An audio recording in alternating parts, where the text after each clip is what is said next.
Bonjour à tous.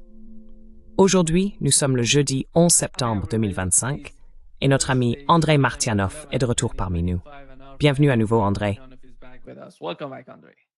Avec plaisir. Andrei, permettez-moi de commencer par ce qu'a dit Maria Zakharova à propos de la situation entre la Biélorussie et la Pologne. Il semble que la Biélorussie essaie de fermer la frontière et la Russie les met en garde d'une certaine manière contre les conséquences de cette décision. Que s'est-il passé, selon vous, avec l'affaire des drones et ce qui s'est transformé en une sorte de tourmente politique? Qu'est-ce que c'était, à votre avis?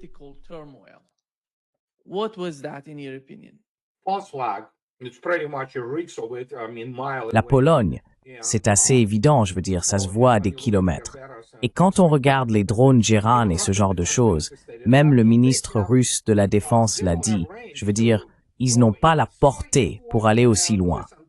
Donc écoutez, la Pologne fait face à une calamité économique. Quant à l'Ukraine, on sait ce qui s'y passe. Et donc, ils ont besoin de la guerre. Et ils essaieront de faire tout ce qu'ils peuvent, vous savez, pour faire quelque chose. Et n'oubliez pas, ces gens-là, leur désir de rester au pouvoir, comme le régime de Zelensky, évidemment, ou même en Pologne, ils en ont besoin. Vous savez, il n'y a plus de subventions, ni de prêts privilégiés venant de l'Union européenne. C'est fini. Je veux dire, c'est terminé.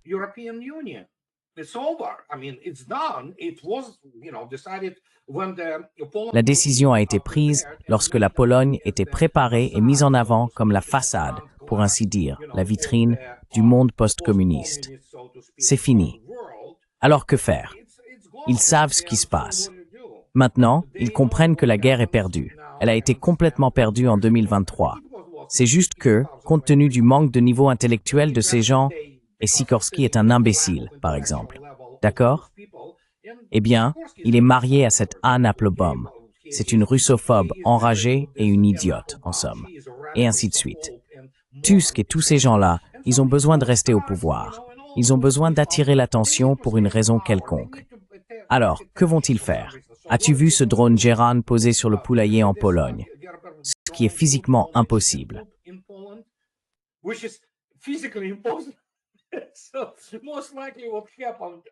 Donc, très probablement, ce qui s'est passé, non, cela ne veut pas dire qu'un drone ne peut pas accidentellement, vous savez, entrer. Le problème, bien sûr, c'est que les gérances sont principalement utilisées comme leurres. Ils ne transportent pas d'explosifs. Donc, et très probablement, ils ont été récupérés par les Ukrainiens et livrés à la Pologne. Et ils ont joué cette mascarade ridicule, et les Russes s'en sont moqués, vous voyez. Donc si la Pologne avait vraiment été, vous savez, la cible d'une attaque russe, il n'y aurait plus de gouvernement polonais aujourd'hui. D'accord. Disons-le comme ça. Mais encore une fois, c'est surtout pour la plèbe et les Polonais. Je veux dire, il y a beaucoup de gens bien, honnêtes, en Pologne. Ne vous méprenez pas. Mais les Polonais, ils détestent les Russes. D'accord? Je veux dire une grande partie de la population.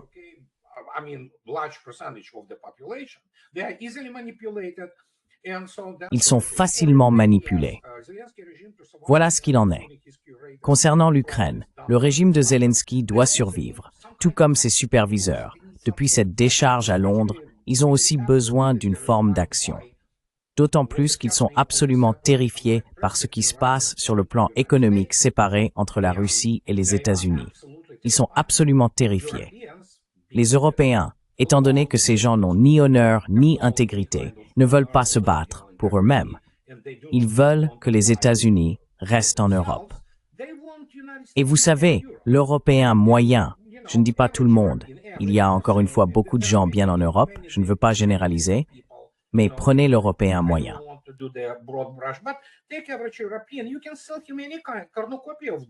Vous pouvez leur raconter n'importe quelle absurdité. Vous savez, comme les Russes mangent des enfants, ils viendront violer votre femme et des choses de ce genre. Ce sont des idiots, d'accord? Et ils n'ont pas de véritables médias alternatifs sérieux. En conséquence, il y a cette masse qu'il faut manipuler pour rester au pouvoir. Mais les réalités économiques et ce genre de choses commencent à peser sur l'Europe elle-même. On voit ce qui se passe en France, par exemple. Ce sont donc autant d'indications des symptômes de leur maladie qui entrent essentiellement dans sa phase terminale. Pour l'Europe, c'est fini. C'est terminé. L'Europe ne va pas se relever. Ils sont pauvres. Je veux dire littéralement pauvres.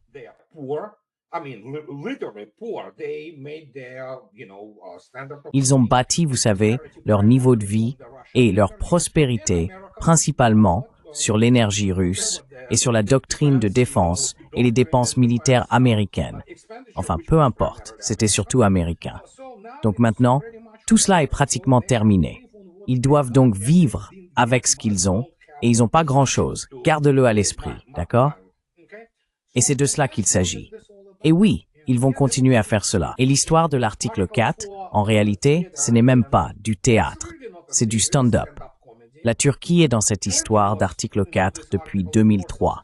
Ils ont invoqué l'article 4, 13 ou 14 fois. La Pologne le fait tout le temps. Donc tout cela, c'est du bruit médiatique, toutes sortes de manœuvres. Ce sont, vous savez, des chihuahuas qui essayent de repousser leur déclin et leur mort inévitable. Voilà ce que c'est.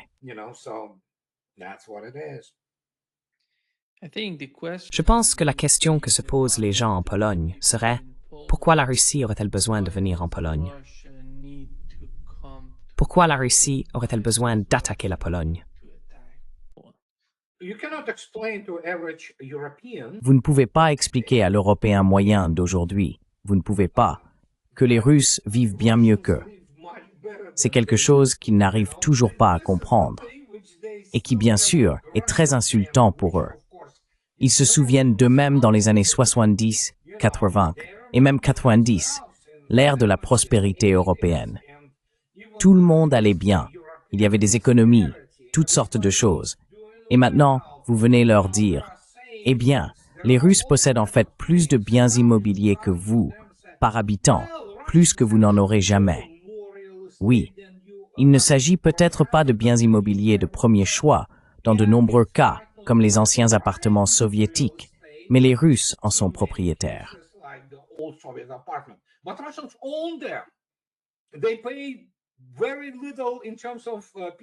Ils payent très peu en termes de services publics. Et bien sûr, l'énergie russe, électricité, chauffage, tout. Et puis oui, on regarde cela et on commence à leur expliquer, il faut prendre un gars du centre de la Pologne.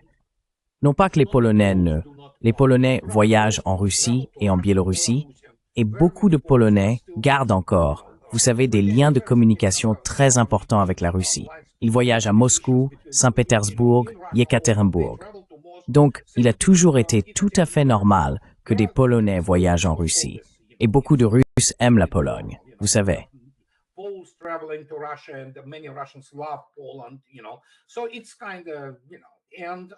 Donc, c'est un peu, vous savez, ils le voient, ils l'observent.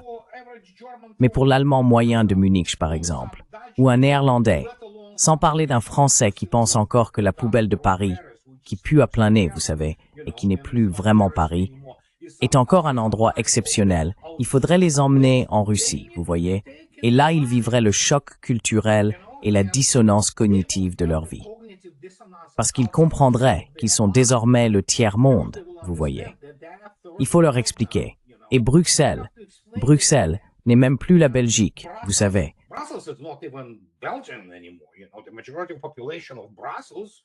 La majorité de la population de Bruxelles est en réalité composée de toutes sortes de personnes, issues de toutes les franges, principalement des franges islamiques, africaines et autres de ce genre. Des personnes qui n'ont rien en commun avec la culture européenne. Et par conséquent, nous voyons ce qui se passe et vous savez, que puis-je dire? S'ils veulent être manipulés, qu'ils le soient. Mais il semble que quelque chose se passe en France. Cela va être réprimé. Les Français ne sont plus ceux qui allaient sur les barricades et faisaient toutes ces choses. La France ne l'est plus. Et l'Europe dans son ensemble non plus. Et ils ont voté pour cela. Donc je suis désolé.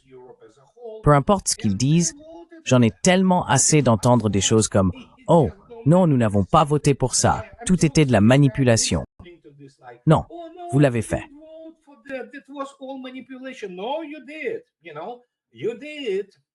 Vous l'avez fait. Tout comme les Russes l'ont fait pour Eltsine en 1996. Ils l'ont fait. Les Russes le savaient. Et personne n'a dit « Oh oui, c'était évidemment. Nous savons qu'il y a eu des irrégularités et tout le reste. » Mais les Russes ont été manipulés par les médias, par tous ces technocrates politiques. Et les Russes le savent, même s'il y a eu évidemment toutes sortes d'irrégularités. Certains disent par exemple que Gennady Zyuganov a gagné. Mais oui, même s'il a gagné, c'était avec une très faible marge. Donc dans ce cas, les Russes comprennent. Nous avons voté pour ce qui nous est arrivé. Nous en portons la responsabilité. Nous ne rejetons pas cette responsabilité sur des forces extérieures, même si nous reconnaissons, elles étaient présentes, mais c'était nous. C'était notre décision. C'est ainsi que des gens responsables agissent.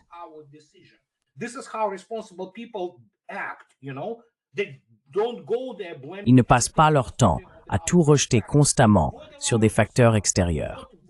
Et toi, quelle est ta responsabilité personnelle? Les Européens ne veulent pas assumer cette responsabilité. Ces abrutis en France. Et devine quoi? On leur propose encore un choix aujourd'hui. Et ils iront encore voter pour des mondialistes qui vont les trahir. C'est pareil pour les Allemands, sauf en Allemagne de l'Est, l'ancienne RDA. Là-bas, il y a encore des gens qui sont restés allemands, qui ont été préservés par l'Union soviétique avec la culture allemande, même si c'était dans un cadre de type socialiste. Donc je veux dire, ils ont perdu leur culture. Résignez-vous. Vivez avec ça. C'est pareil pour les Italiens. Ils continueront à se faire avoir. Qu'est-ce que ça veut dire? Ce sont des abrutis. Je suis désolé de le dire. Et c'est ce qui s'est passé. André, l'escalade provoquée par cette opération sous faux drapeau est assez incroyable, car on voit des F-35 et des avions de chasse Rafale. Ceux-ci sont capables de transporter des bombes nucléaires. Non, non, non. Ne faisons pas ça. Les MiG-29 sont capables de transporter par exemple des munitions nucléaires. Ne faisons pas. Mais ils ne survolent pas la France. Ils ne survolent pas. Oh non, ils survolent. Ils peuvent faire voler ce qu'ils veulent. Il faut comprendre qu'ils transportent. Encore une fois, le seul pays en Europe qui possède une arme nucléaire à distance est la France. Elle dispose d'un missile supersonique d'une portée de 300 km que les Rafales peuvent emporter. Les F-35, d'ailleurs, ne pourront pas le transporter. Il est principalement destiné aux Rafales. Et le Mirage 2000, c'est nucléaire. Ils l'appellent un bombardier, mais en réalité, c'est un chasseur. Mais c'est français. Ils aiment exagérer les choses. Mais le fait est qu'ils l'ont. Comme je l'ai déjà dit, il a une portée de 300 km. Mais évidemment, pour le reste, le F-35 et la B-61, il s'agit de ce qu'on appelle une arme à gravité, c'est-à-dire une bombe à chute libre.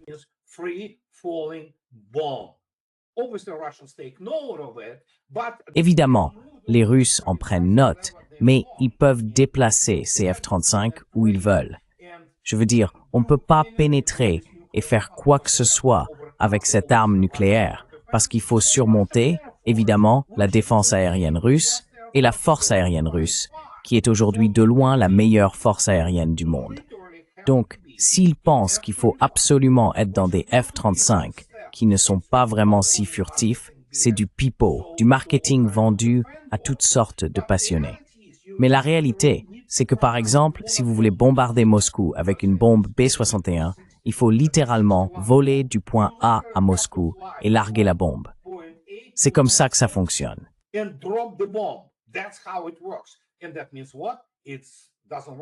Et ça veut dire quoi? Que ça ne fonctionne pas.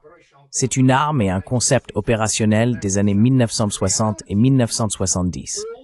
En réalité, toute la stratégie nucléaire et de destruction mutuelle assurée ne repose pas sur ces B-61. Elle repose sur les missiles, en particulier les missiles balistiques intercontinentaux. C'est cela qui compte vraiment. Et bien sûr, il y a aussi certains missiles tactiques ou de portée intermédiaire. C'est cela qu'on témoigne, que les États-Unis essayent désespérément de développer ce qu'on appelle les armes hypersoniques à longue portée, mais cela n'arrivera pas avant longtemps. Ils travaillent là-dessus depuis 2019. Aucun succès. Il faut donc en être conscient.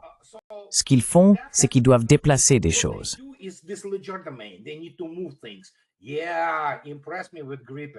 Oui, impressionne-moi avec le Gripen. Impressionne la défense aérienne russe avec le F-35. Il y a beaucoup de gens en Russie qui aimeraient les abattre, tu sais. Donc dans ce cas, tout cela, comme je l'ai déjà dit, c'est essentiellement, c'est comme dans Le Magicien d'Oz, tu sais, la fumée, les voix amplifiées. Ils sont militairement impuissants. La Suède est impuissante. La Norvège est impuissante. La Pologne est impuissante, malgré le fait qu'ils aient réellement une armée. La France, l'Allemagne, ce sont des armées pathétiques, des tigres de papier. Peu importe ce qu'ils font, il ne s'agit que d'agiter les bras en l'air, de bomber le torse et ce genre de choses. Sans les États-Unis, il n'y a personne.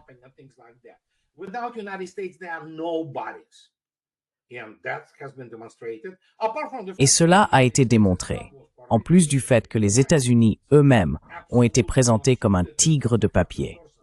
Ils ne sont absolument pas adaptés et n'ont pas les ressources nécessaires pour mener une véritable guerre conventionnelle. Et ils ont pratiquement perdu la course aux armements, tant sur le plan conventionnel que nucléaire. En ce qui concerne les systèmes de livraison, les États-Unis ne jouent même pas dans la même cour que la Russie. Ce n'est même pas drôle. Je veux dire, la Russie dit, bien sûr, si vous voulez commencer quelque chose, vous savez, on est prêt à discuter, mais ils n'obtiendront pas ce qu'ils veulent. Et bien sûr, inspecter les systèmes de livraison russes. Voilà ce que c'est. C'est un faux drapeau. Et c'est du bruit. Mais c'est principalement ce que produit l'Occident. Du bruit.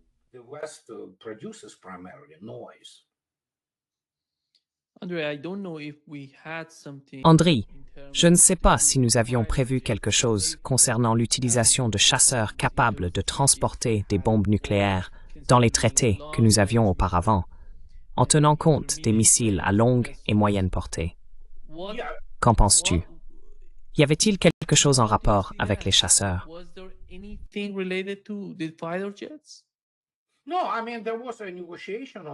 Non, je veux dire, il y a eu des négociations à ce sujet.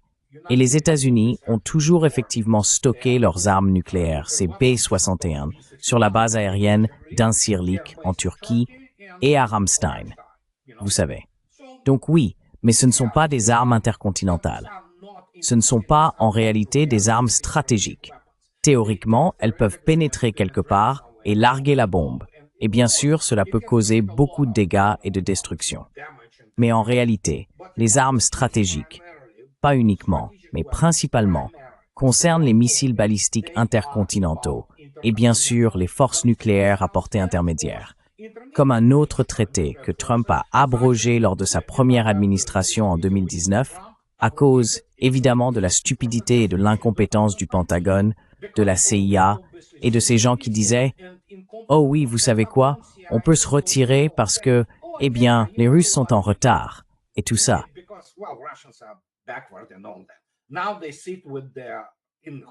Maintenant, ils sont horrifiés, disant qu'en ce qui concerne les portées intermédiaires, comme je l'ai déjà dit, les États-Unis ne jouent même pas dans la même cour. C'est pathétique. Ils ressemblent au tiers-monde avec ce que les États-Unis possèdent en matière de portée intermédiaire, car ils n'ont rien de comparable à l'avant-garde. Ils n'ont rien de comparable aux zircons. Ils voient maintenant comment la portée de 500 km de l'Iskander est soudainement passée à plus de 1000 km. Et si l'on examine ces systèmes de livraison et les types d'armes en question, oui, j'ai déjà dit depuis 2017, la course aux armements est perdue. Je veux dire, elle a été perdue par chaos. Mais, vous savez, manifestement, ces gens du Pentagone et de la CIA, et surtout de la RAND, en savent plus que moi. Vous savez, ils savent tout sur... Bon, je suis sarcastique là. Plus ou moins la plupart d'entre eux. Enfin bref. Keith Kellogg est en Ukraine pour discuter avec Zelensky. Andrei, quelle est la situation actuelle en Ukraine? Parce qu'il me semble que les États-Unis essayent de mettre beaucoup de pression, à mon avis, sur l'Europe, car ils savent que l'Europe reçoit beaucoup de pétrole russe. Le plan, apparemment, de l'administration est de couper toutes les importations de la Russie vers l'Europe, puis de les remplacer par du pétrole américain. Après tout, il ne semble pas que l'Europe puisse se le permettre si elle suit cette voie. Europe is suicidal. Let it die. L'Europe est suicidaire. Qu'elle meure. Europa delenda est. Telle qu'elle existe aujourd'hui, elle n'a pas le droit d'exister. C'est un ramassis de pervers, vous savez, de déviants, d'idéologues post-chrétiens, post-modernistes, une déviance totale. Ils veulent, enfin, ils acceptent la pédophilie là-bas pour la plupart. Il y a eu la cérémonie d'ouverture des Jeux Olympiques à Paris, c'est du satanisme affiché. Donc oui, qui crève, personne ne s'en soucie. Et donc, quand vous dites que c'est planifié, oui, le plan était en fait de rendre l'Europe pauvre, mais pauvre d'une manière à ce qu'elle puisse encore se permettre, vous savez, d'acheter des armes américaines, de la technologie américaine. C'est vrai. Et en fait, c'était plutôt un plan solide à bien des égards.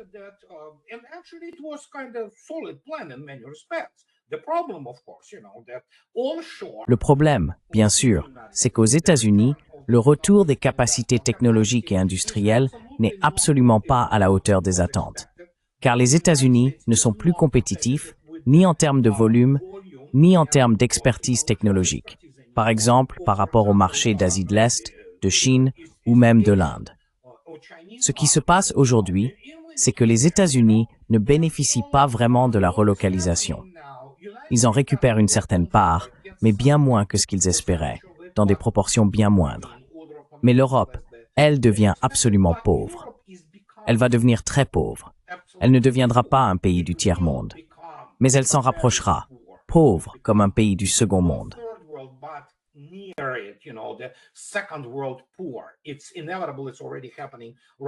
C'est inévitable. Ça se produit déjà en ce moment. Et donc, ce plan, vous savez, où il voulait séparer l'Europe de l'énergie russe après la signature du traité, je veux dire essentiellement des contrats pour le Power of Siberia 2, désormais appelé le traité de l'Union de l'Est, un transfert gigantesque de gaz naturel russe vers la Chine via la Mongolie, c'est terminé. Donc ils peuvent l'acheter avec une énorme majoration auprès des Indiens. Et les Indiens, eux, ont, évidemment, Rosneft par exemple, possèdent un certain nombre de raffineries. Ils ont aussi construit des raffineries en Inde, et les Indiens le revendent volontiers. Mais le fait est que, d'une manière ou d'une autre, l'Europe, c'est fini.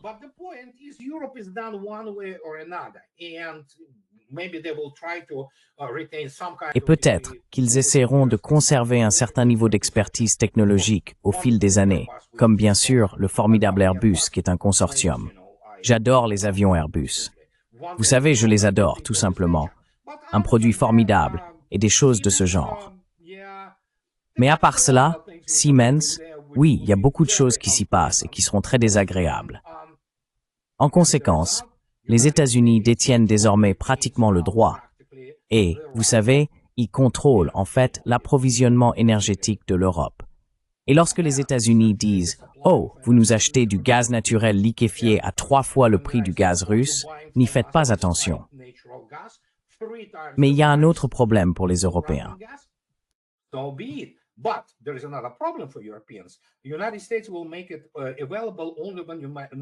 Les États-Unis ne le rendront disponible que lorsqu'ils l'auront d'abord pour eux-mêmes, puis pour la vente à l'étranger, spécifiquement à l'Europe.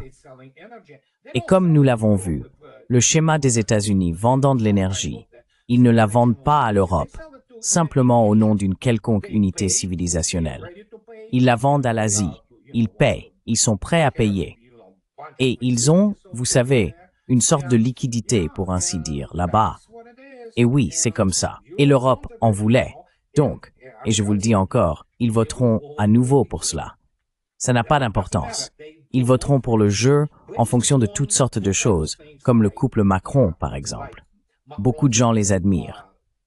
Vous savez, ils ont des déviances à bien des égards.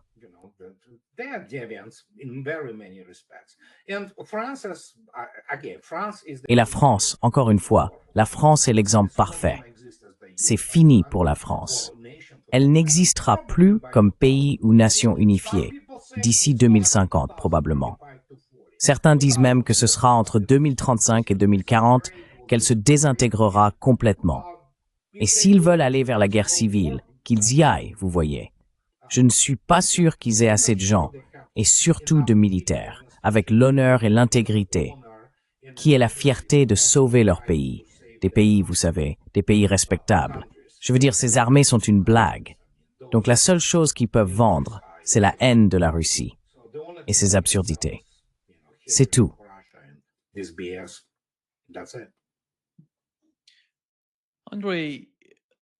André, il semble que plus tôt aujourd'hui, j'ai parlé avec Michael Hudson et Richard Wolff. Ce que Michael Hudson a dit, c'est que tout cela concerne le colonialisme et qu'ils essayent de faire de l'Europe leur colonie. It is. Yeah, absolutely. Europe will Oui, absolument. L'Europe sera une colonie des États-Unis. Écoutez, allez sur mon blog. J'écris à ce sujet depuis, je ne sais pas, le lancement de l'Europe. C'était inévitable qu'elle soit lancée. C'était inévitable qu'elle devienne une colonie. On leur imposera, ils devront accepter cet équipement militaire américain qui est en grande partie de seconde zone. On leur vendra autant d'énergie que possible. Enfin, cela pourrait encore arriver. Ils pourraient encore s'effondrer avec des conséquences catastrophiques, allant jusqu'à, comme dans l'exemple de la France ou de l'Allemagne, la désintégration complète des pays. Donc, les États-Unis ne contrôlent pas vraiment la situation non plus. Les États-Unis eux-mêmes ne sont pas la puissance qu'ils pensent être. Ils sont bien plus faibles, bien plus petits, économiquement et militairement, qu'ils ne l'imaginent. much smaller economically and militarily than it thinks. But yes, United States, for example, as already Mais oui, stated, les États-Unis, par exemple, comme ça a déjà été dit, ont réussi, par le terrorisme et par tous les autres moyens, à détacher l'Europe de l'énergie russe. Ils y sont parvenus. Les Russes l'ont reconnu. C'est pourquoi ils ont transféré pratiquement toutes, ils s'y préparaient depuis, je ne sais pas, le milieu des années 2000. Et ils ont tout transféré essentiellement vers l'Est, vers la masse continentale eurasienne, qui représente des marchés gigantesques, des pays immenses, des populations énormes ayant besoin d'énergie abordable. Donc oui, l'Europe ne reçoit plus d'énergie russe. Point final. C'est fait. C'est terminé. Certains contrats, et Gazprom est une entreprise très rigoureuse, prévoient encore un certain flux.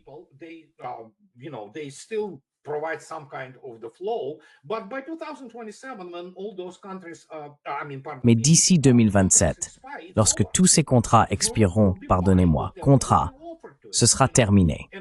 L'Europe achètera ce qu'on lui proposera, et ça sera proposé sous le contrôle ou la gestion des États-Unis. Et s'ils disent « vous n'en aurez pas aujourd'hui », ce sera comme ça. Et oui, ils peuvent essayer de construire quelque chose, de développer de nouvelles choses, vous savez, dans peu importe la mer du Nord. La Norvège dispose de certaines ressources, mais Russes et Américains discutent actuellement de particules. C'est un véritable trésor de tout. L'Europe n'a rien, et elle n'a rien pour soutenir son niveau de vie et son développement, comme elle le pensait. development as they thought that they would have this development. They do not have it. They don't have Ils ne l'ont pas. Ils n'ont pas de ressources. Et par conséquent, voilà où nous en sommes. Et oui, les États-Unis ont déjà en grande partie colonisé l'Europe. Mais si l'on considère la situation intérieure des États-Unis eux-mêmes, et il semble que Trump l'ait compris, les États-Unis ne veulent aucun engagement réel de troupes. Ils veulent que l'Europe achète des armes américaines, ce qui permet de maintenir à flot, pour l'instant, le complexe militaro-industriel américain totalement dysfonctionnel. Et parce que, comme je l'ai déjà dit, il est complètement en retard sur le plan technologique. Littéralement, quand on regarde ce qu'ils produisent, c'est juste, mon Dieu, c'est incroyable. good lord, man, it's just unbelievable. But they provide employment. Mais eux, vous savez, ils fournissent de l'emploi. Ils doivent maintenir leur niveau de vie aux États-Unis, ce qui, pour l'instant du moins, exclut toute forme d'émeute ou d'effondrement de la société. Donc je suis désolé. Et je suis américain. Je suis citoyen américain. Vous savez quoi? Nous devons manger aussi, vous savez. Alors, entre nous et l'Europe, devinez quoi? Devinez qui nous choisissons? Nous.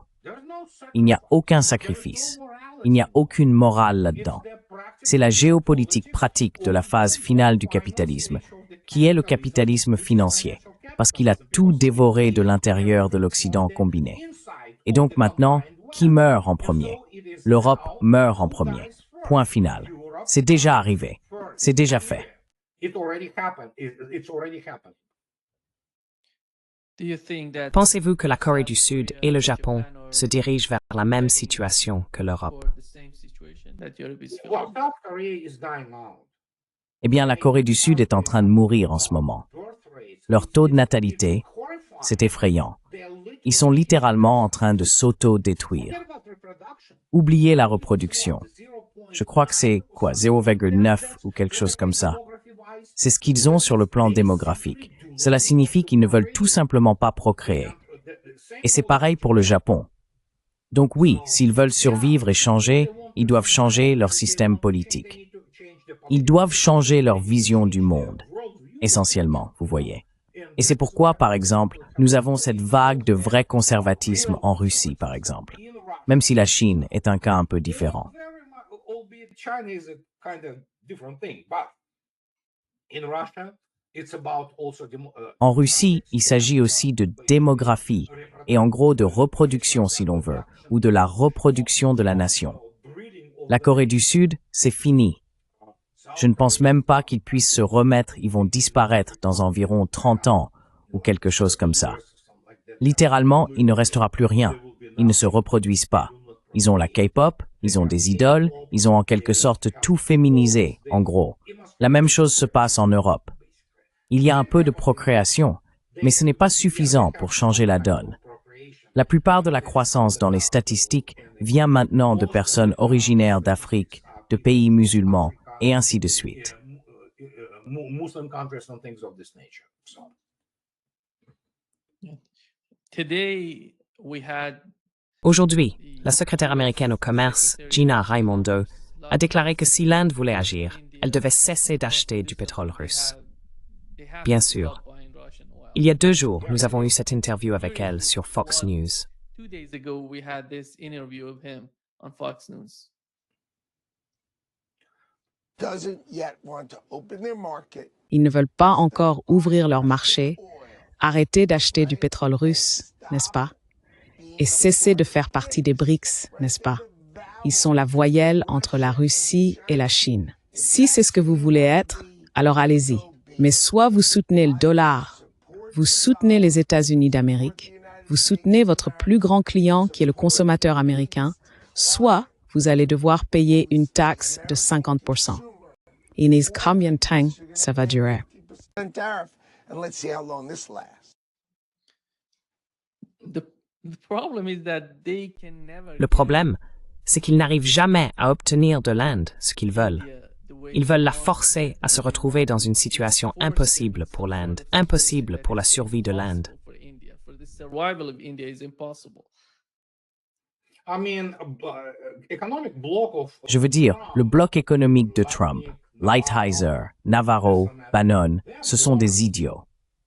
Je suis désolé, mais c'est la vérité. Tout ce qui sort, pour ainsi dire, de l'école économique de l'Ivy League, la plupart d'entre eux sont des crétins, tout simplement. Ce sont des théoriciens en col blanc et ils savent comment négocier des obligations, des bons du trésor et toutes sortes de conneries à Wall Street. C'est la seule chose qu'ils savent faire. Ils connaissent les droits de douane.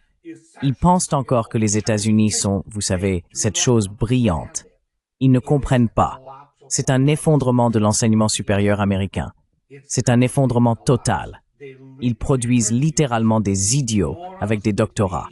Le célèbre, oh mon Dieu, H.L. Mencken l'avait déjà dit dans les années 1920. H.L. Mencken stated already in 1920s. That's who they are.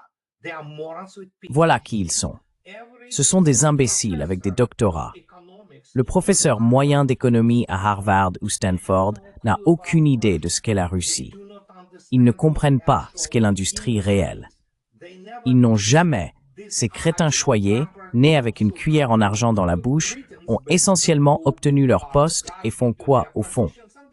Ils inventent des conneries, pardonnez-moi l'expression. La seule chose qu'ils savent faire, c'est créer ces bulles et gagner de l'argent. Et encore, ce n'est que de l'argent virtuel. Ce n'est pas de l'argent réel, soutenu par quoi que ce soit.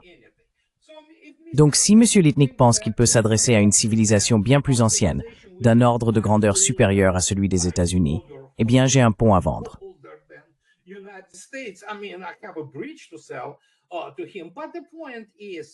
Mais le fait est, écoutez, c'est déjà en place. La Banque des BRICS, ou plutôt la Banque de l'Organisation de coopération de Shanghai, existe déjà. Alors que vont-ils faire? Veulent-ils attaquer la Russie? Eh bien qu'ils essaient. Monsieur Lutnick agira très rapidement, avec tout ce qu'il aime dans sa vie. Ces gens-là sont des crétins, tout simplement. Et c'est ce que nous, comme l'a dit H.L. Mencken, qu'à un moment donné, les désirs profonds de notre peuple seront, à mesure que notre démocratie se perfectionnera, et nous aurons la Maison Blanche ornée de parfaits imbéciles. C'est arrivé, je suis désolé. Donc c'est arrivé. Cela avait été prédit. C'est donc la fin du système politique et économique tel que nous le connaissons.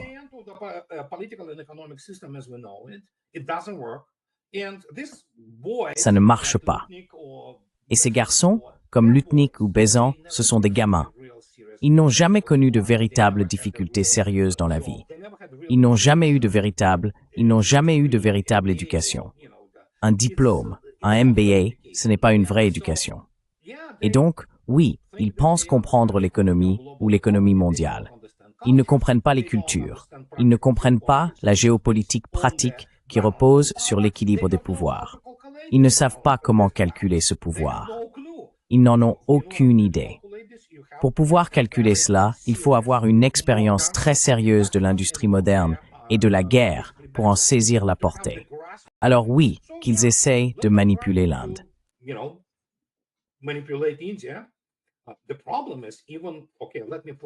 Le problème, c'est que même, d'accord, laissez-moi être encore plus clair, l'Inde est très importante.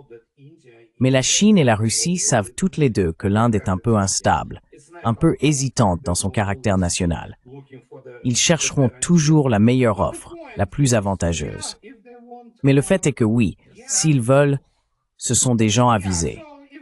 Oui, donc s'ils veulent se tourner vers les États-Unis, vous savez, les BRICS survivront dans le sens où, au final, soyons sérieux, qui étaient les fondateurs? C'était la Russie et la Chine, vous savez. Et donc la plus grande puissance économique et la plus grande puissance militaire. Donc vous savez, le Sud global n'est pas idiot. D'accord? Ce sont des gens assez avisés. Ils savent observer les choses. Que puis-je dire?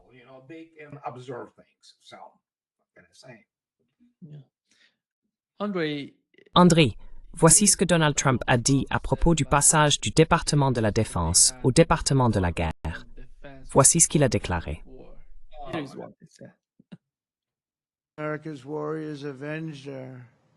Les guerriers américains ont vengé nos morts et envoyé un message sans équivoque à tous les ennemis du monde entier. Si vous attaquez les États-Unis d'Amérique, nous vous traquerons et nous vous retrouverons partout sur cette terre parfois magnifique.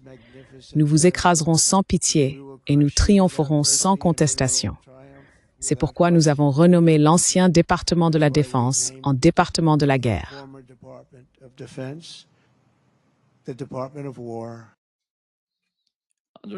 André, connais-tu un pays sur cette planète qui aurait un plan ou qui bénéficierait d'une attaque? Quelqu'un qui planifierait ou ferait quelque chose pour attaquer les États-Unis? Est-ce qu'il se passe quelque chose? Pourquoi ont-ils ce genre d'état d'esprit? Je ne vois personne intéressé par une attaque contre les États-Unis.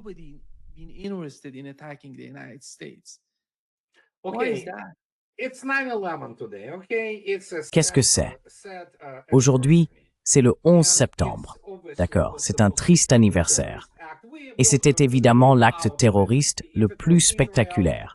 Nous ne saurons jamais si c'était Israël ou une opération de la CIA. Le problème, c'est que bien que ce soit effectivement spectaculaire, beaucoup de gens ne comprennent pas que le monde en général, et cela me peine, car il y a eu 3000 victimes innocentes tuées par cette atrocité.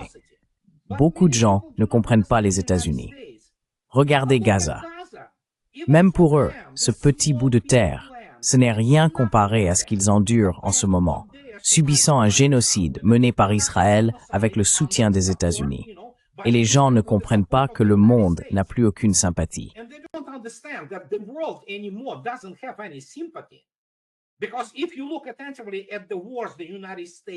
Parce que si vous regardez attentivement les guerres que les États-Unis ont déclenchées à travers le monde, avec leurs complices, Vous savez, enfin, Israël.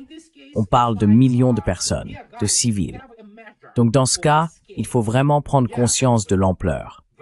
Oui, il y a eu une tragédie très spectaculaire, dans le pire sens du terme, vous savez, mais à part cela, 3000 personnes, certes, des Américains innocents, et pas seulement des Américains, toutes sortes de gens étaient là. Et des millions. On sait maintenant qu'il y a au moins 60 000 morts à Gaza, dont 20 000 enfants. Alors comment ça se compare? C'est 60 divisé par 3. Il y a déjà 20 fois plus de morts à Gaza que lors de ce jour funeste, le 11 septembre. En Amérique, eh bien, cela a montré sa faiblesse.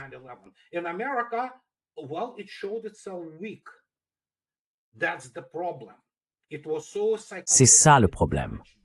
Les États-Unis ont été tellement traumatisés psychologiquement par le 11 septembre qu'ils ne s'en sont jamais remis. Ils ont en gros piétiné leur propre constitution, restreint leur propre liberté, qui était en fait ce qu'il y avait de plus attirant aux États-Unis. Et qu'avons-nous obtenu? Ils ont perdu la guerre mondiale contre le terrorisme, même avec le soutien de la Russie, pour l'amour du ciel. Et ils se sont complètement discrédités en agissant ainsi.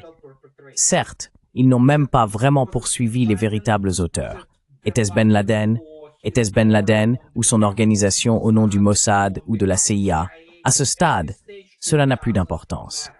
Cela n'a plus d'importance. Et c'est tout le problème.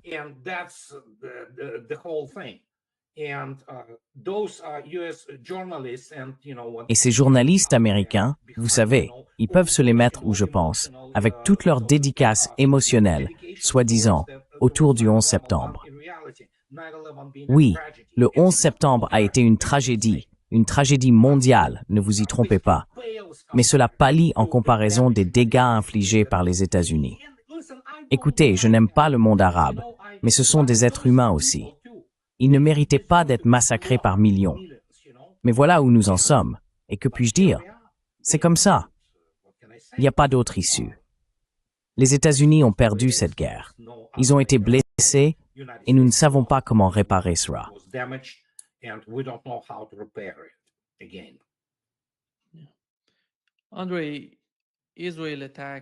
André, Israël a attaqué le Qatar, la salle de négociation où ils négociaient avec le chef du Hamas. Ils les ont attaqués, et d'une manière ou d'une autre, mystérieusement, je ne sais pas ce qui s'est passé avec ça. Ils n'ont pas pu atteindre leurs objectifs, leurs buts. Mais comment ça peut-il être interprété en Asie de l'Ouest? Ce n'est pas une question d'Iran. Ce n'est pas une question du pire ennemi des États-Unis avec Israël et tout ce genre de choses. La Syrie, c'est le Qatar. D'une certaine manière, l'une des bases les plus importantes des États-Unis, en dehors de leur territoire, au Moyen-Orient, se trouve au Qatar. Et ils les ont attaqués. Qu'est-ce que cela signifie, selon vous, pour la région?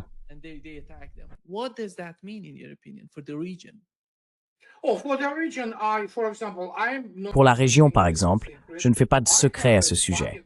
J'ai un seau de pop-corn. J'adorerais voir Israël et le Qatar, qui est l'un des sponsors du terrorisme, soutenant même l'État islamique. Et leurs fils, eh bien, ces enfoirés de Londres, qui sont aussi en partie responsables de cela. Qu'ils s'entretuent. Je m'en fiche. Vous savez quoi? Les États-Unis sont la carpette d'Israël. Vous savez, les États-Unis ne sont pas un pays souverain. Ils sont contrôlés depuis Tel Aviv. Trump est la marionnette de Netanyahou. Donc quand on regarde une réponse comme celle-ci, qui s'entretue une bande de crétins, vous savez, avec des bombes.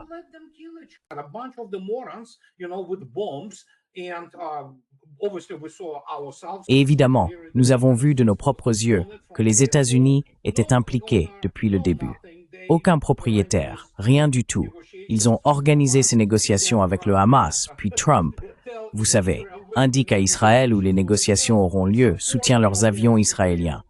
C'est tout simplement une fosse à purin, un marécage, qu'ils s'y noient. Et dans ce cas, je n'ai aucune sympathie pour le Qatar, absolument aucune. Ces gens ont soutenu le terrorisme tchétchène et international en Russie, avec la Turquie d'ailleurs, depuis les années 1990. Ce sont eux qui ont aidé Beslan. Et très probablement avec le MI6, ce sont les responsables de l'atrocité récente à Kropotkin. Voilà qui ils sont. C'est un État terroriste. That's who they are. They're a terrorist state. So they wanted their, you know what? Ils ont donc cherché leur légitimité à travers la Coupe du Monde 2022. Ils l'ont obtenue par la corruption.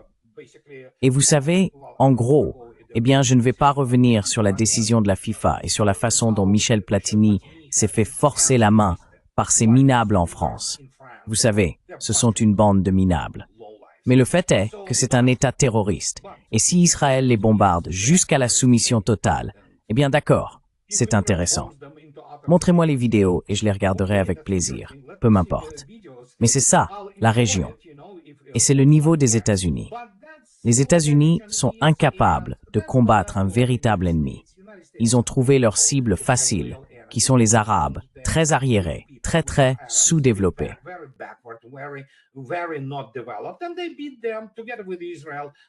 Et ils les ont attaqués ensemble avec Israël. C'est la seule chose qu'ils savent faire. Vous savez, c'est en gros ce qui a construit Israël. Même là, ils ont échoué, mais ils se sont forgés leur soi-disant réputation.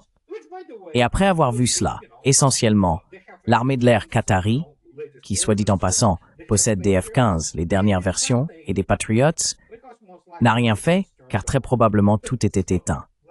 Alors, qu'ils le fassent. C'est une mise en scène, d'accord, c'est indescriptible. Une bande de crétins et de lâches du Pentagone, du MI6 à Londres, du Qatar, d'Israël, qui essaient de se piéger les uns les autres. Qui essaient de... Je veux dire, c'est juste pathétique. Vraiment pathétique. Il n'y a donc ni honneur, ni intégrité, même pas de professionnalisme dans tout cela. Que puis-je dire? Qui bombarde.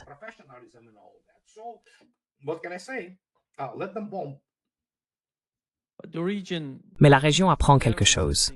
Au moins, l'Iran sait qu'Israël attaquerait l'Iran à chaque fois qu'il en aurait l'occasion.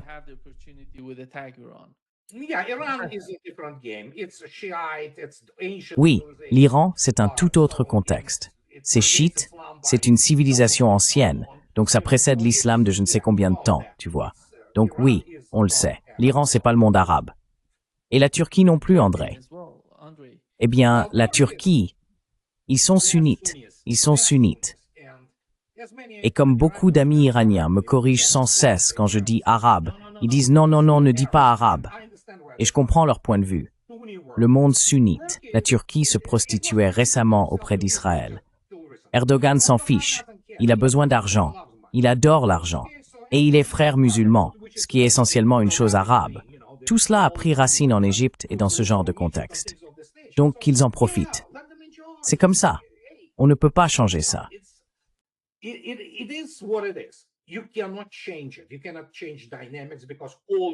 Vous ne pouvez pas changer la dynamique parce que tous les régimes sont à peu près corrompus jusqu'à la moelle, vous savez. Et ils n'ont pas produit, ne produisent réellement rien de concret à part leur propre maintien et tout le reste. Quiconque se laisse berner par cette petite façade de ce, vous savez, pathétique et bon marché Dubaï, ce centre commercial qu'ils ont construit pour des gens sans culture. Oui, bien sûr, tout cela a été bâti par des ingénieurs occidentaux et des esclaves venus du Bangladesh, d'Inde et d'autres pays. Que puis-je dire? Ils aiment l'esclavage là-bas. C'est comme ça qu'ils vivent. Et donc ils resteront dans cette situation pendant longtemps. Sauf, apparemment, les Émirats arabes unis, ils ont toujours été plus malins. Il faut leur reconnaître cela. Ils gravitent évidemment vers la Russie, non pas par amitié, mais parce qu'ils sont pragmatiques.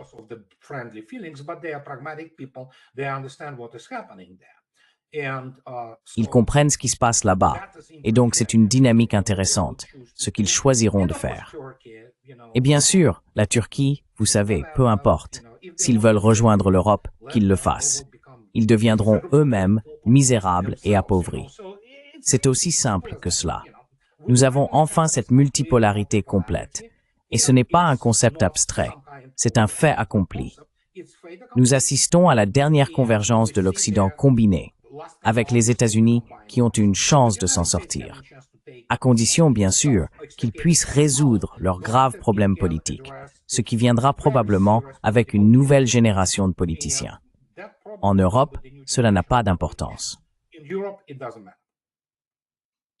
Le comportement d'Israël devient tellement irrationnel que je ne serais pas surpris de me réveiller un jour et de voir des Israéliens attaquer la Turquie ou l'Iran, voire même détruire l'Arabie saoudite. D'une certaine manière, la situation s'aggrave encore davantage au Moyen-Orient et en Asie de l'Ouest.